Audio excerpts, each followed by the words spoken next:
बिस्मिल्लाहिर्रहमानिर्रहीम। अस्सलामु अलैकुम। आज के लेक्चर में हम प्रोटॉन की दरियाफ्त पर बात करेंगे। गुज़िश्ता लेक्चर में हम बात कर चुके हैं इलेक्ट्रॉन की दरियाफ्त यानी कैथोड रेस के ऊपर। पहले अगेन हम एक छोटी सी डायग्राम बनाते हैं, जैसे कि हमने लास्ट टाइम जो है वो कैथोड वाले में बनाई थी। यानी इसमें हमने ये कहा था जी कि हमारे पास एक डिस्चार्ज ट्यूब है। डिस्चार्ज ट्यूब बेसिकली एक शीशे की बनी हुई ट्यूब होती है और इसमें जो है वो वैक्यूम पंप जो है वो मौजूद होता है। वैक्यूम पंप क्यों मौजूद होता है? ताकि प्रेशर को जो है वो अपनी मर्ज़ी के मुताबिक जो है वो एडजस्ट किया जा सके। जितना प्रेशर हम अपनी मर्ज़ी के मुताबिक रखना चाहते हैं उतना प्रेशर जो है वो हम इसके अंदर क्रिएट कर सकते हैं।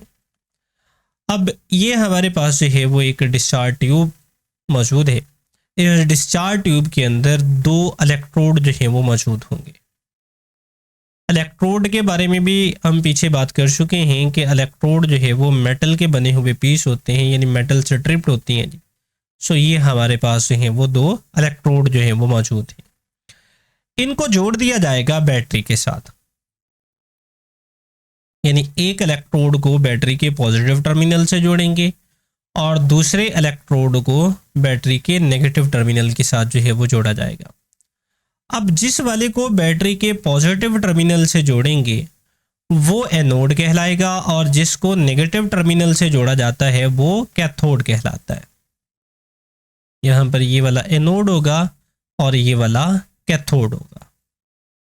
अब कैथोड में हमने रेस के अंदर हमने ये बात की थी कि यहाँ से जब इनके अंदर का प्रेशर 10 रेस पावर -4 ATM तक जो है वो रखा जाता है, सो यहाँ से जो है वो कुछ रेज पैदा होती हैं जी, जो कि एनोड की तरफ जो है वो मूव करती हैं।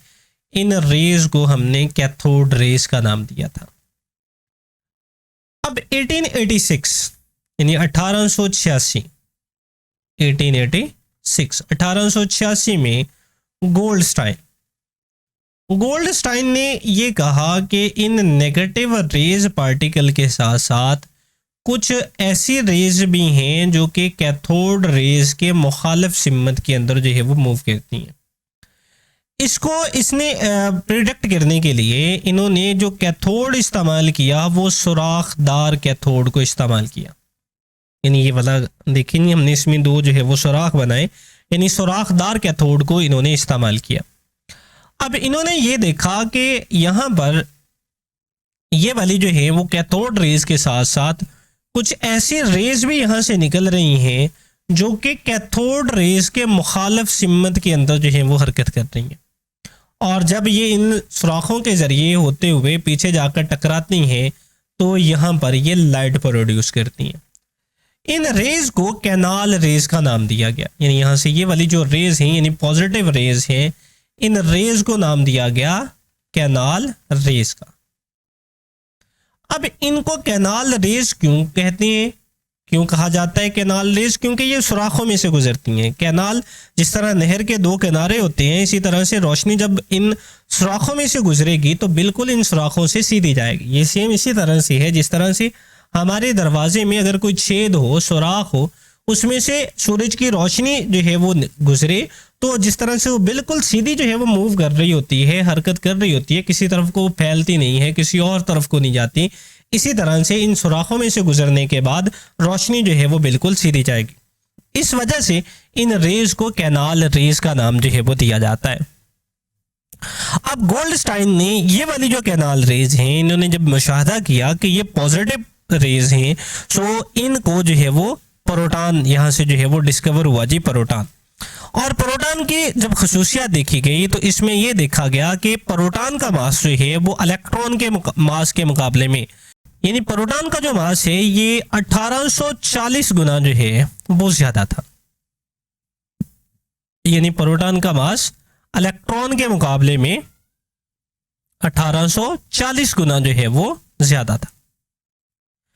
अब जब इनको जो है वो निकाला गया, गुजारा गया इलेक्ट्रिक फील्ड के अंदर से, तो ये वाली जो रेज हैं ये नेगेटिव प्लेट की तरफ जो है वो झुकी। जैसे कि हमने पीछे कहा था कि अगर इस साइड पर हम पॉजिटिव चार्ज दे देते हैं, इस साइड पर हम नेगेटिव चार्ज दे देते हैं, सो ये रेज जो होंगी वो किस तरफ को आगे झुक जाएंगी, वो नेगेटिव प्लेट की तरफ इस तरीके के साथ आकर जो है वो झुक जाती हैं। सो यहाँ से ये पता चलता है जी कि इन रेज के ऊपर जो चार्ज है वो पॉजिटिव चार्ज है। अब इन जो पॉजिटिव चार्ज की माहियत है, अब वो जो है वो बदलती रहती है। पॉजिटिव चार्ज की जो माहियत है वो तब्दील होती रहेगी जैसे जैसे इसके अंदर मौजूद गैस जो है वो चेंज होती रहेगी। अगर आपको याद हो तो इलेक्ट्रॉन यानी कैथोड रेज में हमने ये बात की थी कि आप इसके अंदर जौन सी मर्जी गैस डिस्चार्ज ट्यूब के अंदर रख लें, जौन सी मर्जी इलेक्ट्रोड को इस्तेमाल कर लें, जो कैथोड रेज की नेचर है वो तब्दील नहीं होती। क्यों? क्योंकि तमाम के अंदर जो है वो कैथोड रेज पाई जाती हैं। ज़रा हम पेज को थोड़ा ऊपर की तरफ जो है वो ले जाते हैं ताकि इसकी माहियत पर जो है वो हम थोड़ा खुलकर जो है वो बात यहाँ पर कर सकें। हमने ये कहा था जी कि हम ये कह रहे हैं कि कैथोड रेज की नेचर नहीं चेंज होती क्योंकि तमाम पार्टिकल्स के अंदर जो है वो इलेक्ट्रॉन मौजूद होते हैं। लेकिन ये वाली जो हमारे पास गैस है, मिसाल के तौर पर जनरली कोई m गैस जो है वो हमारे पास मौजूद है। अब इस डिस्चार्ज ट्यूब के अंदर इलेक्ट्रॉन पैदा हो रहे हैं, वो कैथोड से पैदा हो रहे हैं। जब ये वाले जो इलेक्ट्रॉन हैं ये आकर हिट करेंगे इस गैस के साथ, तो इसमें से इलेक्ट्रॉन को ये निकाल लेंगे। निकाल लेने के बाद ये पॉजिटिव में चेंज हो जाएगी और प्लस इलेक्ट्रॉन जो कि कैथोड रेज हैं ये मूव करना शुरू कर देंगे एनोड की तरफ। अब ये वाले जो पॉजिटिव पार्टिकल यहां पर पैदा हुए हैं, अब ये कैथोड की तरफ हरकत करेंगे, यानी ये वाली कैनाल रेज है। अब इसका मतलब है कि ये कैसे पैदा हो रहे हैं, ये पैदा हो रहे हैं आयोनाइजेशन से, यानी गैस को आयोनाइज करने से ये पैदा हो रहे हैं।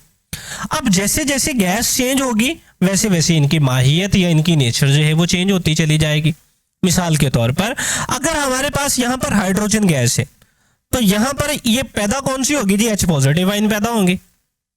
अगर यहां पर मिसाल के तौर पर हमारे पास सोडियम गैस है तो यहां पर कौन से पैदा होंगे, ये सोडियम आयंस पैदा होंगे, यानी ए पॉजिटिव यानी पॉजिटिव रेज जो सोडियम के पैदा होंगे। अब हाइड्रोजन का मास कुछ और है, सोडियम का मास कुछ और है। हाइड्रोजन का मास हमारे पास 1 है और सोडियम का मास हमारे पास है 23। अब इनकी माहियत जो है वो चेंज होगी, यानी इनकी चार्ज ओवर मास रेशियो यानी E ओवर M वैल्यू जो है वो चेंज हो जाएगी। इस तरीके के साथ जैसे ही गैस चेंज करेंगे जो पॉजिटिव रेज की नेचर है वो तब्दील हो जाएगी। ये हमारे पास है जी इसका थोड़ा सा कॉन्सेप्ट। अब हम अपनी किताब पर देख लेते हैं जी कि हमारी किताब पर इसको जो है वो किस तरह से लिखा गया है। इस सारे को एक दफ़ा जो है वो हम पढ़ लेते हैं। यहाँ पर जैसे कि लिखा गया है जी कि 1886 में गोल्डस्टाइन ने मुशाहिदा किया कि डिस्चार्ज ट्यूब में कैथोड रेज के अलावा भी दीगर किस्म की रेज पाई जाती हैं जो कैथोड रेज के मुखालिफ सिमत में हरकत करती हैं। इसने डिस्चार्ज ट्यूब में सुराखदार कैथोड को इस्तेमाल किया, जैसे कि ये दिखाया गया है, ये वाला जो है ये सुराखदार कैथोड जो है वो इस्तेमाल किया गया है।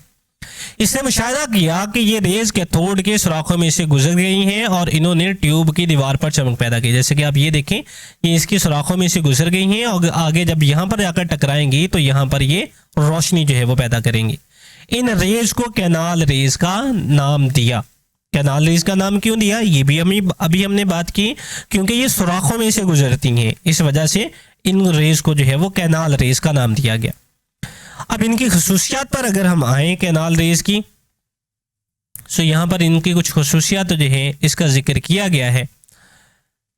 जैसे कि पहली खासियत के अंदर ये लिखा गया है कि ये रेज खत मुस्तकीम में कैथोड के मुखालिफ सिमत में सफ़र करती, यानी सफ़र ये भी खत मुस्तकीम में ही करेंगी, सीधी लाइन में ही करेंगी, लेकिन कैथोड रेज के मुखालिफ सिमत में ये सफ़र करेंगी और अपने रास्ते में आने वाली ठोस अजसाम का साया बनाती हैं। इलेक्ट्रिक और मैग्नेटिक फील्ड में इनका झुकाव साबित करता है कि ये पॉजिटिव चार्ज की हमल है। जैसे कि ऊपर हमने एक डायग्राम बनाई कि जब ये फील्ड में से गुजरेंगी तो ये नेगेटिव प्लेट की तरफ जो है वो झुक जाएंगी, जिससे पता चलेगा कि इन पर जो चार्ज है वो पॉजिटिव है। कैनाल रेज की माहियत डिस्चार्ज ट्यूब में मौजूद गैस की माहियत पर मुनहसिर है, यानी जैसे ही गैस तब्दील होगी जो हमारे पास पॉजिटिव रेज की नेचर है ये तब्दील हो जाएगी। अब इन रेज का अखराज डिस्चार्ज ट्यूब में मौजूद एनोड से नहीं होता। अभी इस पॉइंट में इसका जो है वो जवाब लिखा गया है कि जो हमारे पास पॉजिटिव रेज हैं या कैनाल रेज हैं या पॉजिटिव चार्जेस हैं ये पैदा कैसे होते हैं। बल्कि ये रेज उस वक्त पैदा होती हैं जब कैथोड रेज या इलेक्ट्रॉन डिस्चार्ज ट्यूब में मौजूद बकिया गैस के इलेक्ट्रॉन से टकराते हैं। जब उनसे टकराएंगे तो वो कब क्या होगा जी, वो इस तरह गैस के मॉलिक्यूल्स को दर्जा झैल तरीके से आयंस में तब्दील यानी आयोनाइज कर देते हैं, यानी उनकी आयोनाइजेशन हो जाती है। जैसे कि ये इलेक्ट्रॉन है, ये M गैस से आकर टकराया, M पॉजिटिव के अंदर चेंज हो गया और 2 इलेक्ट्रॉन जो है वो यहाँ से निकल गए। इन पार्टिकल का मास प्रोटॉन या इसके हासिल ज़रब के बराबर होता है। प्रोटॉन का मास एक इलेक्ट्रॉन से 1840 गुना ज्यादा होता है। यहाँ पर लिखा है कि है इन पार्टिकल का मास प्रोटॉन या इसके हासिल ज़रब, यानी अगर एक प्रोटॉन होगा यानी एक पॉजिटिव चार्ज होगा तो उसका मास होगा वो होगा जी, मिसाल के तौर पर अगर एक है तो मैं कह देता हूं जी कि उसका जो हमारे पास मास आ रहा है वो x आ रहा है, यानी वो हमारे पास क्या आ रहा है जी, x आ रहा है। सो अगर उसके अंदर 2 प्रोटॉन मौजूद हैं तो उसका हासिल ज़रब क्या हो जाएगा जी, 2x हो जाएगा। 3 है तो वो क्या हो जाएगा, 3x हो जाएगा। 4 है तो वो क्या हो जाएगा, वो 4x हो जाएगा, यानी उनके हासिल ज़रब के जो है वो बराबर होता है। बस ये रेज पॉजिटिव चार्ज रखने वाले पार्टिकल से बनती हैं। इन रेज का और डिस्चार्ज ट्यूब में मौजूद डिस्चार्ज ट्यूब की माहियत से होता है, यानी जितना जो है वो डिस्चार्ज ट्यूब जो है वो तब्दील होती जाएगी वैसे वैसे इनकी जो नेचर है वो तब्दील होती जाएगी। अब यहाँ पर एक बात जहन में रखिएगा कि जैसे ही गैस तब्दील होगी इनकी माहियत या गैस की नेचर जो है या पॉजिटिव रेज की नेचर जो है वो तब्दील हो जाएगी। सो ये था आज का हमारा लेक्चर जिसमें हमने बात की जी प्रोटॉन की दरियाफ्त के, प्रोटॉन को कैसे दरियाफ्त किया जाता है। इसके अलावा हमने इनकी खसूसियात पर जो है वो बात की। हमें अपने कमेंट बॉक्स में आकर ज़रूर बताया करें कि हमें हमारी एफ़र्ट जो है वो आपको कैसी लग रही है और हमें जो है वो ज़रूर अप्रिशिएट किया करें। अगर हमारी इससे रिलेटेड आपका कोई भी सवाल है तो हमसे ज़रूर पूछा करें, इंशाल्लाह बर वक्त जो है वो हम आपको इसका जवाब जो है वो अर्साल करेंगे। तो इसके साथ ही हमें इजाज़त दें। अल्लाह हाफिज़।